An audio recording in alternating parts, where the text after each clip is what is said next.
My name's Judy, I'm an architect by trade, and for years, that's all I cared about. Big buildings, fancy complexes, you name it, I designed it. And let me tell you, the money was good. Real good. I was all about my career, you know? Climbing that ladder, making a name for myself. And I did it, too.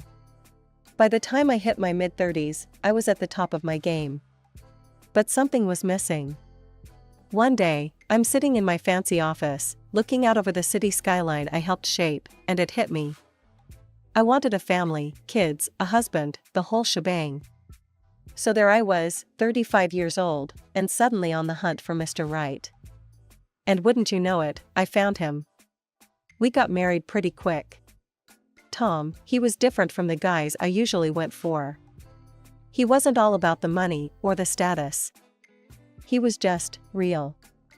One night, we're sitting on our tiny apartment balcony, sharing a bottle of cheap wine, when Tom turns to me and says, "Hey, Jude, yeah, he called me that, like the Beatles song, why don't you design us a house?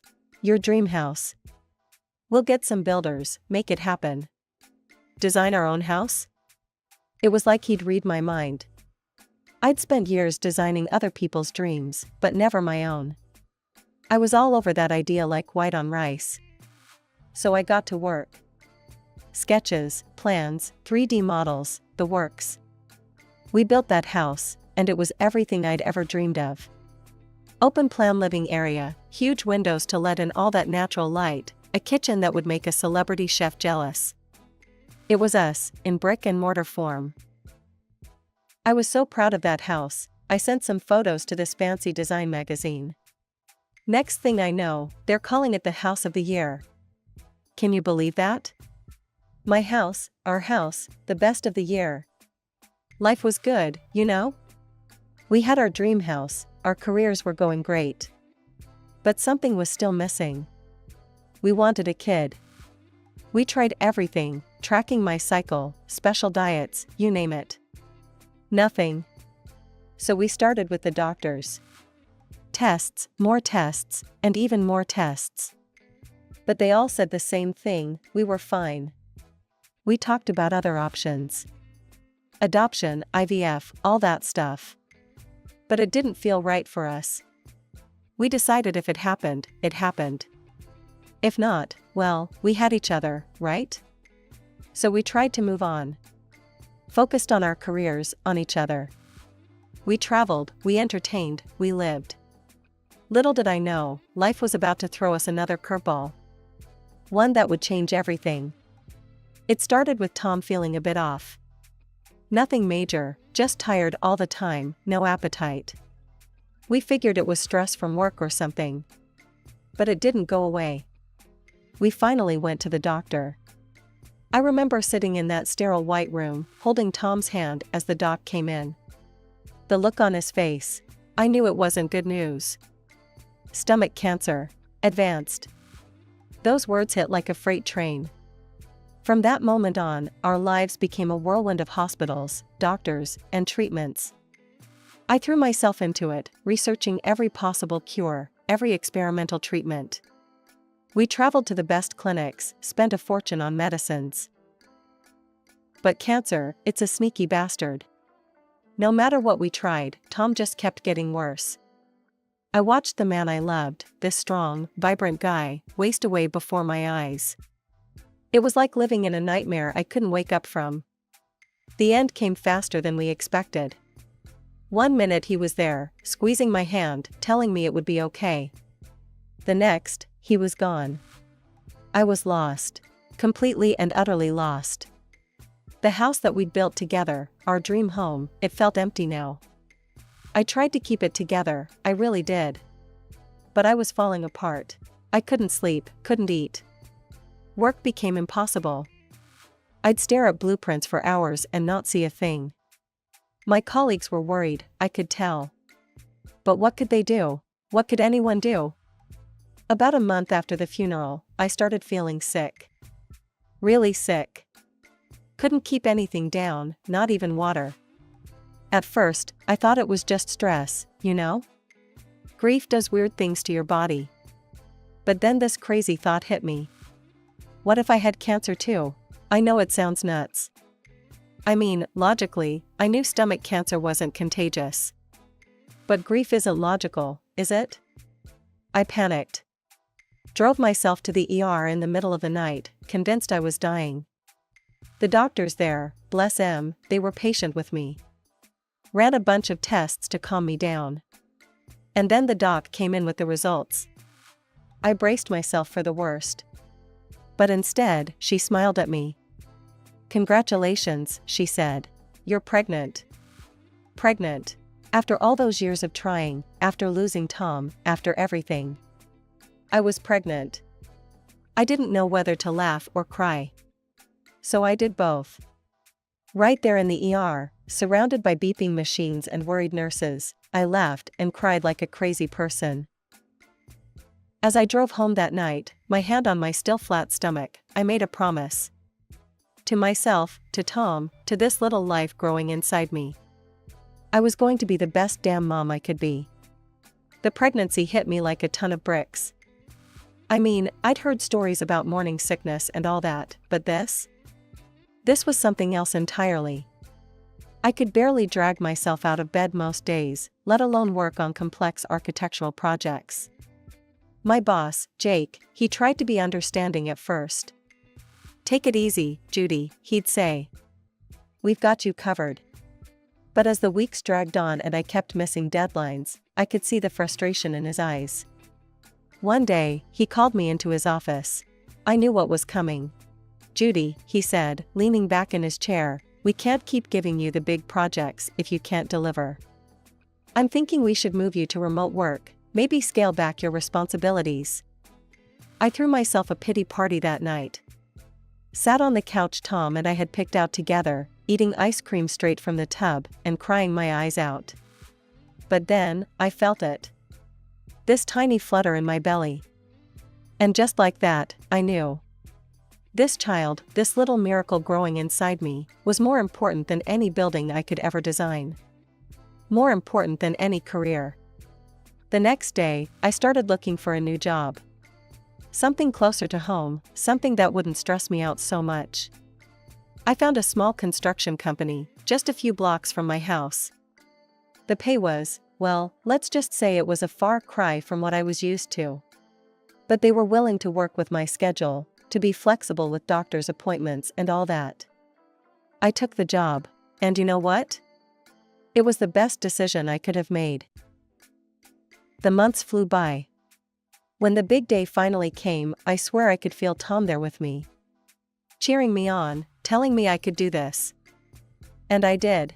After what felt like a lifetime of pain and pushing, their perfect little human was. As I held him for the first time, this wave of love washed over me. It was like nothing I'd ever felt before. Stronger than anything. In that moment, I knew I'd do anything for this little guy. Anything at all. I named him Thomas, after his dad. Tommy for short. And as I looked down at his sleeping face, I made another promise. I was going to give this kid the best life I possibly could. No matter what it took. The years flew by like pages in a flipbook. Before I knew it, Tommy was starting school, then middle school, then high school. And let me tell you, that kid was something else. Smart as a whip and athletic to boot. He'd come home with straight A's and trophies from track meets, grinning from ear to ear. "Look, Mom," he'd say, waving his report card or medal. "I did it." And every time, my heart would swell with pride. We didn't have much, but we had enough. A roof over our heads, food on the table, and each other. What more did we need? I made sure to be home when Tommy got back from school, to help with homework, to cheer him on at his meets. No late nights at the office for me, no sir. Tommy was my priority now.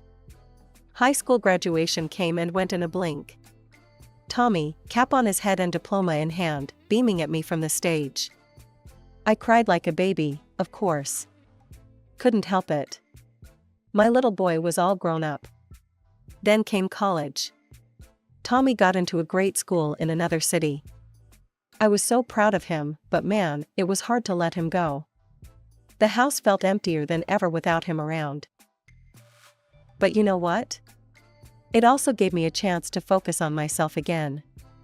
I threw myself back into work, took on bigger projects. The money started flowing in again, and it felt good. I could help Tommy with his tuition, send him some extra cash for books and stuff. Every weekend, I'd hop in the car and drive to see him. We'd grab lunch, catch a movie, just hang out.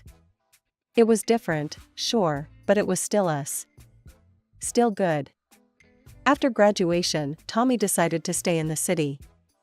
Got himself a good job and everything. I was happy for him, really I was. But a part of me missed having him close by. A few years went by like that. Me working hard, Tommy building his life in the city. Then one day, he called me up, sounding all excited. "Mom, I've met someone," he said. "Her name's Sarah. She's amazing, Mom. I think she might be the one." I was thrilled for him, of course. All I ever wanted was for Tommy to be happy. And from what he told me, this Sarah sounded perfect. Smart, beautiful, from a good family. Tommy was head over heels. But then things started to change. Tommy called me up one day, out of the blue. "Hey, Mom," he said, sounding a bit sheepish. "I was wondering, could you maybe help me out with buying a car? And, maybe send a bit more money each month? I want to take Sarah out, buy her nice things, you know?" I felt my heart sink a little. This wasn't like Tommy at all. He'd always been so responsible with money. "Honey," I said, trying to keep my voice gentle, "you know I'd do anything for you. But a car? And extra money for gifts? That's a lot to ask. You've got a good job. Why can't you save up for these things yourself?" There was a long pause on the other end of the line. When Tommy spoke again, his voice was cold. "I thought you'd understand," he said. "I thought you'd want me to be happy. But I guess I was wrong." The line went dead before I could respond. I stood there, phone in hand, feeling like I'd just been slapped. After that, things were different. Tommy didn't call as often. When he did, our conversations were short, stilted. It felt like there was this wall between us now, all because I wouldn't buy him a car or fund his lavish dates. I tried to tell myself it was just a phase. That Tommy would come around, realize that love wasn't about fancy cars or expensive gifts. But as the weeks turned into months, and the phone calls got fewer and farther between, I couldn't help but worry. A year passed in a blink. Then one day, out of the blue, Tommy showed up on my doorstep. He wasn't alone. "Mom," he said, grinning from ear to ear, "I want you to meet Sarah. We're getting married." Sarah was everything Tommy had described, pretty, polite, the works. But there was something off. The way she looked at me, it was like I was some quaint little curiosity. Still, I plastered on a smile and welcomed them in. "Oh, what a lovely home," Sarah exclaimed, her eyes roving over every inch of the place. "It's so charming and comfortable." They stayed for dinner, chattering about wedding plans. Sarah's parents were footing the bill, apparently. As they talked, I couldn't help but notice how different Tommy seemed. Gone was my down-to-earth boy. In his place was this stranger, all flash and no substance. The wedding was, well, it was something else. More like a coronation than a marriage ceremony. I felt like a fish out of water, surrounded by all these fancy folks in their designer duds. Tommy barely had time to say hello, too busy schmoozing with Sarah's family and friends. After that, I threw myself into work. Took on big projects, worked longer hours. The money started piling up, and I had this crazy idea. I'd design a house for Tommy and Sarah, build it from the ground up. A wedding gift, you know? But something held me back. I decided to wait, see how things played out. Months went by. Then one day, Tommy and Sarah showed up again. "Mom," Tommy said, "we've been thinking. This house is too big for you alone. Why don't we move in? Keep you company?" I was over the moon. I helped them move in, rearranged things to make room. It felt good, having life in the house again. But that feeling didn't last long. A month in, and Sarah started throwing her weight around. Ordering me around in my own kitchen, demanding fancy meals and expensive wines. "Look," I said one day, trying to keep my cool, "this is still my house. I appreciate you being here, but..." Sarah cut me off with a shriek. "Tommy, did you hear how she spoke to me?" And to my shock, Tommy yelled at me. At me, his own mother. After that, things got real cold. They barely spoke to me, like I was some kind of ghost haunting my own home. Then one night, I overheard them talking. "We need to get rid of her," Sarah was saying. "This house is wasted on her." "Yeah," Tommy replied, and my heart nearly stopped. Mom's had her time. Maybe we should look into nursing homes. I couldn't believe my ears. My own son, plotting to throw me out of my home? The home I'd designed, that I'd raised him in? I stepped around the corner, fury boiling in my veins. "How dare you," I spat. Tommy looked shocked, then guilty. But one glance at Sarah, and his face hardened. "Mom," he said, his voice cold, "I think it's time for you to leave." That was it, the last straw. "Leave?" I laughed, but there was no humor in it. "Oh no, sweetheart. This is my house, my name on the deed. If anyone's leaving, it's you too." Tommy's face went red. "But Mom..." "No buts," I cut him off. "Pack your bags. Both of you." They tried to argue, but I stood firm. This was my house, damn it. As I watched them drive away, bags piled in the back of their fancy car, I felt empty. How had it come to this? Where had I gone wrong? The calm after the storm didn't last long. My phone started ringing off the hook, Tommy's name flashing on the screen every time. At first, I ignored it, but eventually, I picked up. "Mom," Tommy's voice was cold, calculated. "We need to talk about the house. It's half mine, by law. Dad left it to me too." I felt my blood pressure rising. "That's not true, Tommy. Your father left everything to me." "Well, I'm challenging that. I want half the value of the house. It's my right as Dad's son." He hung up on me, just like that. I sat there, phone in hand, feeling like the world was spinning out of control. I'd been planning to build them a house, for crying out loud. A wedding gift, a fresh start. But now I didn't want to give them a damn thing. I called up Jack, Tom's old friend from law school. Explained the situation, my voice shaking. "Judy," Jack said, his voice calm and reassuring. "You're in the clear legally. Tom's will left everything to you. No contest." I felt a weight lift off my shoulders. But Jack wasn't done. However, he continued, "If Tommy decides to sue, well, it could get messy. Expensive. And drawn out." I spent the next few weeks in a daze. I kept hoping Tommy would come to his senses, that his conscience would kick in. But the phone calls kept coming, each one more demanding than the last. Then, one morning, I woke up to a commotion outside. I peeked out the window and felt my heart stop. There, on my front lawn, was a giant "for sale" sign. I ran outside in my robe, not caring what the neighbors thought. And boy, were they curious. "Judy, you selling the place?" Mrs. Peterson from next door called out. "Moving to be closer to your son?" Mr. Johnson asked, pausing his morning jog. I stood there, mouth opening and closing like a fish out of water. What could I say? That my son was trying to force me out of my own home? I tried calling Tommy, my fingers shaking as I dialed. Straight to voicemail. With a grunt of frustration, I yanked the sign out of the ground. It came up easier than I expected, nearly sending me tumbling backward. I dragged it into the garage, out of sight. Back in the house, I sank onto the couch, the same one where Tom and I used to sit, where I'd nursed Tommy as a baby. Tears welled up in my eyes, but I blinked them back. I wouldn't cry. I was Judy Goddamn Miller. I'd designed skyscrapers, for Pete's sake. I'd raised a child on my own. I'd faced worse than this.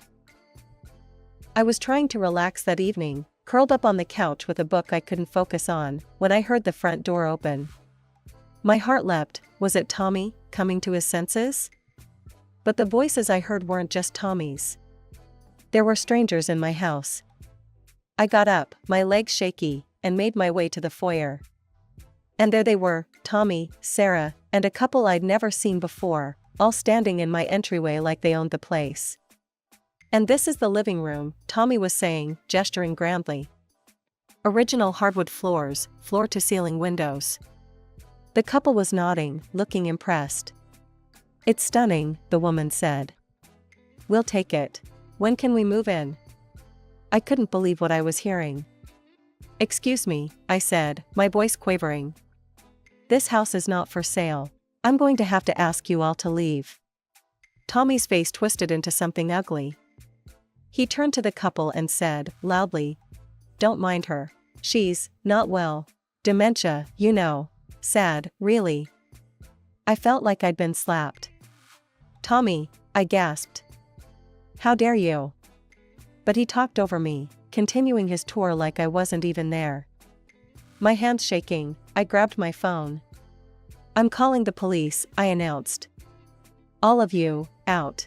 Now." The couple looked uncertain, glancing between me and Tommy. Finally, they mumbled some excuses and headed for the door. As they left, Sarah turned to me, her eyes cold. "You'll regret this," she hissed. "You'll never see Tommy again. Or your grandchild." That's when I noticed it, the slight swell of her belly under her designer blouse. My grandchild. I was going to be a grandmother. The realization hit me like a punch to the gut. I barely noticed them leaving, the door slamming behind them. The next few months were a blur of courtrooms and sleepless nights. Tommy and Sarah, bankrolled by her parents, hired a team of slick lawyers. They threw everything they had at me, claims of mental incompetence, accusations of abuse against Tommy, you name it. I was exhausted. Bone deep, soul-crushing exhausted. I couldn't sleep, couldn't eat. Eventually, I had to quit my job, I just couldn't keep up anymore. One afternoon, as I was bringing in the mail, more legal documents, of course, my neighbor, Mrs. Peterson, came over. "Judy," she said, her kind face creased with concern. "Have you thought about going public with this? You know, telling your story on TV? Sometimes, sunlight is the best disinfectant." I brushed her off. It felt wrong, somehow, to air our dirty laundry in public. Then came the phone call that changed everything. "Listen, you old fool," Tommy's voice crackled over the line. "Just give up already. You're embarrassing yourself." Something in me snapped. The next day, I called the local news station. It was time to tell my story. The TV interview aired, and for a few days, my phone wouldn't stop ringing. Reporters, old friends, even a few lawyers offering their services. I ignored them all. I was tired, so tired. Then, one afternoon, there was a knock at the door. I opened it, ready for another reporter, but instead found myself face to face with Sarah's parents. My heart sank. This was it, I thought. They're here to finish what Tommy and Sarah started. But to my shock, they looked ashamed. "Judy," Sarah's mother said, her voice barely above a whisper, we had no idea. We're so sorry." They came in, and over coffee, the whole story came out. They'd seen the TV interview, learned for the first time what their daughter and Tommy had been up to. The lawsuit, the attempts to sell my house, all of it. "We spoiled Sarah," her father admitted, shaking his head. "And now, well, she's always asking for money." They told me how they'd bought Tommy and Sarah an apartment. But Sarah had demanded a house instead. She said she'd handle it herself, her mother said, dabbing at her eyes. We had no idea this is what she meant. I sat there, stunned. I was going to build them a house, I said, my voice cracking. As a wedding gift. But after all this, I just can't.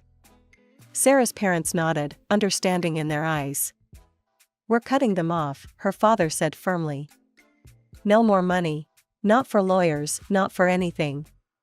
True to their word, they did just that. Without the financial backing, Tommy and Sarah's case fell apart. The lawsuit was dismissed, and just like that, it was over. Months passed. I heard through the grapevine that Sarah had given birth to a little girl. The thought made my heart ache. More time went by. I threw myself back into work, trying to rebuild the life that had been put on hold. Then one day, out of the blue, there was a tap on the door. It was Tommy. The moment I opened, he burst into tears. "I'm so sorry," he sobbed. "I was selfish and stupid, and God, Mom, I had no idea how hard it was to be a parent. What you went through, raising me alone." I stood there, watching my son cry, feeling a mix of emotions I couldn't even begin to untangle. "I'm not ready to forgive you," I said finally. "What you did, it's going to take time to get past that. But I'd like to meet my granddaughter." We worked out an arrangement. I'd babysit sometimes, buy clothes and toys for the baby. It was a start. The first time I held little Emma, I felt my heart melt. She had Tommy's eyes, my nose. She was perfect. Over time, things, well, they didn't go back to normal. I don't think they ever could. But they got better. Sarah became less demanding, even thanked me once for my help. Tommy, he was trying. Really trying. Do I forgive him? I don't know. Some days, when I'm playing with Emma, seeing Tommy smile in hers, I think maybe I can. Other days, when the memory of what he did hits me, it feels impossible. But you know what? I'm not focusing on that right now. I'm just living, day by day. Enjoying my work, my home, my granddaughter. The future? Well, that'll sort itself out in time.